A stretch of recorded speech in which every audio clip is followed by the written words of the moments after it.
Thank you, Master of Ceremony. Good morning, all.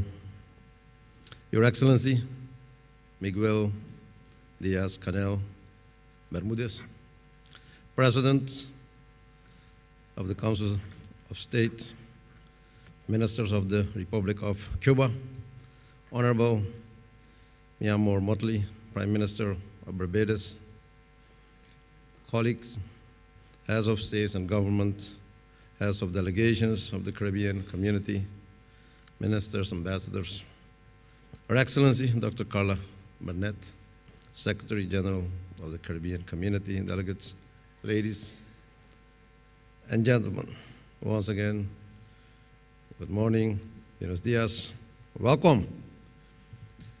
Your Excellency, Miguel Diaz-Canel Bermudez, on behalf of the CARICOM heads of government, it gives me immense pleasure to extend to you and your delegation warm greetings as we come together on the occasion of this high-level gathering commemorating the semi-centennial anniversary of CARICOM-Cuba relations.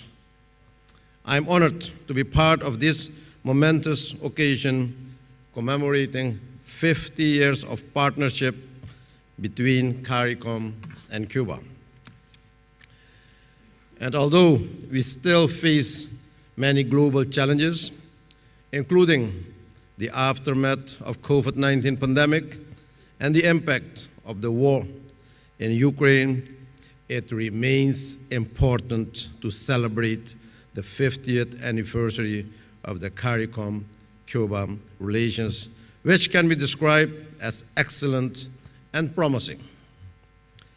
A lot has been said already by the previous distinguished speaker, but it is important to underscore and to reiterate that 50 years ago, the foundation was laid for building a strong and mutually beneficial relationship, formally underpinned since then by instruments such as technical cooperation agreements and memoranda of understanding. This exemplary model of South-South cooperation stems from the historic and courageous act of 4 newly independent Caribbean states who established diplomatic relations with their sister nation in the midst of immense political tensions at that international level. Therefore, the region is thankful for the courageous act of these first 4 CARICOM nations, Barbados, Guyana, Jamaica, Trinidad and Tobago. We thank them all for their leadership in this cooperation process. Ladies and gentlemen, the signing on 8 December 1972 of the agreement establishing diplomatic ties with Cuba was a bold and unprecedented undertaking, which sent a statement to the world that Cuba is integral and vital to the mutual advancement of the Caribbean. And since the signing, we have experienced consistent, regular dialogue and steady strengthening of those friendly ties. Many developments have tried and tested the fortitude and solidarity of our CARICOM-Cuba relationship. Yet, the Caribbean community has never deviated from our principled position. A position, yes, I dare say, that is not only consistent with the founding principles of the foreign policies of our respective countries, but also a tribute to the exemplary courage, resilience, resourcefulness, and solidarity displayed by the government and the people of Cuba. It has allowed our relationship to mature into one of the enduring bonds of trust, respect, friendship, and cooperation by building on those friendly ties. It is also good to recognize and recall the great work to initiate and nurture these friendly relations undertaken by some who are still among us or have already departed. And I particularly mention the role of the late Foreign Minister of Cuba, Ricardo Alarcón, who led negotiations to establish diplomatic ties with the first four CARICOM nations. We owe it to them to build it on their pioneering work and solidify the partnerships. Colleagues, it is deeply symbolic that we should be hosting this meeting here in Barbados, forever etched in our region's history as an original signatory of the monumental agreement that has allowed us to come together for this 8th high-level summit. Let me at the outset extend appreciation to the government and people of Barbados for arrangement put in place for hosting the 8th Summit of the Heads of State and Government of the Caribbean Community and Cuba. The warm welcomes and generous hospitality extended to CARICOM delegations and the delegation of Cuba on arrival, and the sustained warmth and affection extended throughout our stay have framed the context for a successful meeting. Therefore, I take this opportunity to express our gratitude to the Prime Minister of Barbados, Mia Amor Motley, for hosting us here in Barbados. Colleagues, friends, I trust we will have frank and robust discussions on the issues before us and deliver tangible results for the benefit of our respective countries and people. The agenda affords us the opportunity to further the badly needed dialogue, among others, on agriculture, food security, disaster prevention and management, and climate change. Since we last met virtually on the occasion of the 7th CARICOM Cuba Summit, several significant developments have taken place in our hemisphere and globally. Negative externalities and socio-economic challenges have arisen that exacerbate regional vulnerabilities and have resulted in significant setbacks to the region's developmental agenda. The protracted and multifaceted crises resulted from the COVID-19 pandemic have levied disruption and hardship in nearly every aspect of our lives, despite our return to a semblance of normalcy. It continues to weigh heavily on the global economy. Our high-level political dialogue is also taking place during a period of geopolitical uncertainty due to the deeply divisive and challenging issues. These challenges compel us to continue strengthening our collective actions.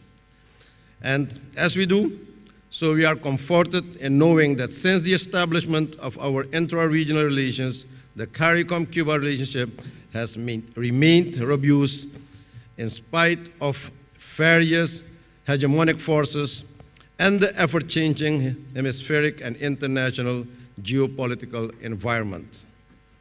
Mr.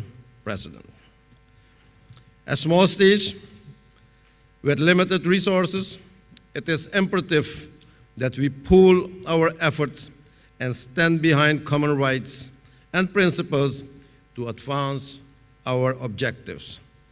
These fundamental rights and principles outlined in the United Nations Charter include imperative tenets such as non-interference, non-intervention, prohibition of the threat and use of force, the rule of law, and the right to self-determination. When respected, they have provided a protective cover for the security, territorial integrity, and sovereignty of small states against significant global powers and regional hegemons. The unjust and unilateral imposition of the financial, commercial, and economic embargo on Cuba is a prime example of the violation of these principles. The Caribbean community condemns unreservedly the continuation of the economic, trade, and financial embargo imposed on Cuba by the United States and is steadfast and unrelenting in our calls for its immediate cessation. I would like to recall the statement of CARICOM during the Summit of the Americas earlier this year in the exclusion of countries to the summit. Mr. President, you mentioned it, but the CARICOM made it clear that it is incomprehensible that countries of the Americas, including Cuba, which have provided strong leadership and contributed to the hemisphere on critical issues of our time, were isolated from this summit. We in CARICOM remain committed and constant in our advocacy for Cuba to be fully integrated into all aspects of hemispheric and international relations and trade. My country, Suriname, also offered its unwavering support to Cuba in relation to the call to end the unfair and unjust economic, financial, and commercial blockade against Cuba. Mr. President, Cuban diplomacy is justifiable, regarded for its soft power assets, especially South-South cooperation and international solidarity, which has always been the cornerstone of Cuba's foreign policy. CARICOM member states have been long-standing beneficiaries of these cooperation frameworks and the generous and highly significant technical assistance which Cuba renders to the community. As chairman of the Caribbean community, I wish to place on record our gratitude for this fraternal gesture and thank our sister nation, Cuba, for its unwavering support to CARICOM. This assistance has facilitated the building of regional capacity in critical areas such as public health, infrastructure development, agriculture, and disaster management, in addition to socio-cultural fields of import. Without the assistance of Cuba, the region would undoubtedly be confronted with far higher debt and stunted development. Colleagues, friends, the waters of the Caribbean and Atlantic interconnect our countries with a shared culture, heritage, and history. And not to be forgotten, year after year, these same waters serve as devastating reminders of the risk posed to our joint and symbiotic development aspirations as people and small states of the Caribbean. As such, the intensification of the region's natural disaster demands that as heads and custodians of the collective aspirations of our Caribbean people, that we too intensify our pursuit of sustainable development. We are reminded that climate change will bring even more frequent and intense storms, severe droughts, and other unusual climatic events that carry an existential threat to our region.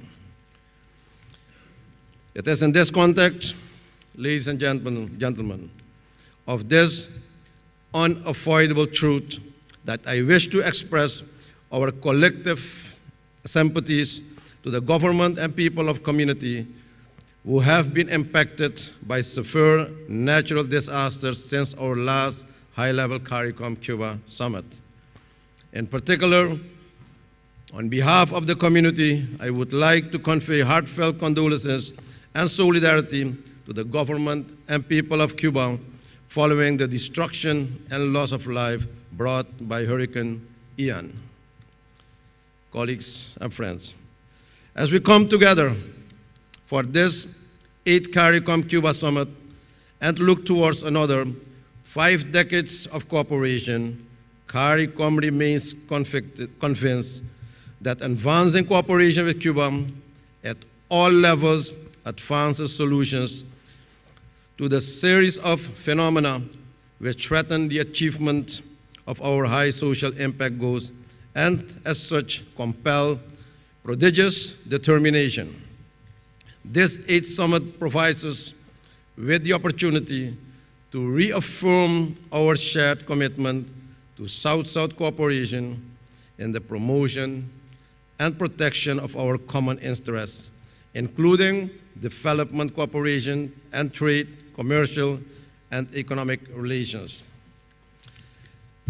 As we embark on our deliberation, we are confident that they would further strengthen the friendly and robust relationship which has been forged between CARICOM and Cuba over the past 50 years and aid in efforts in order to improve the productivity, infrastructure, and connectivity of our countries. In closing, colleagues, ladies and gentlemen, I encourage us all to use this opportunity to come up with concrete actions with clear indicators of success. And I look forward to fruitful deliberations and dialogue during this summit with great solutions for our regions, reaching great prosperity, sustainable development, and security. I thank you, and may God bless you all. Thank you very much.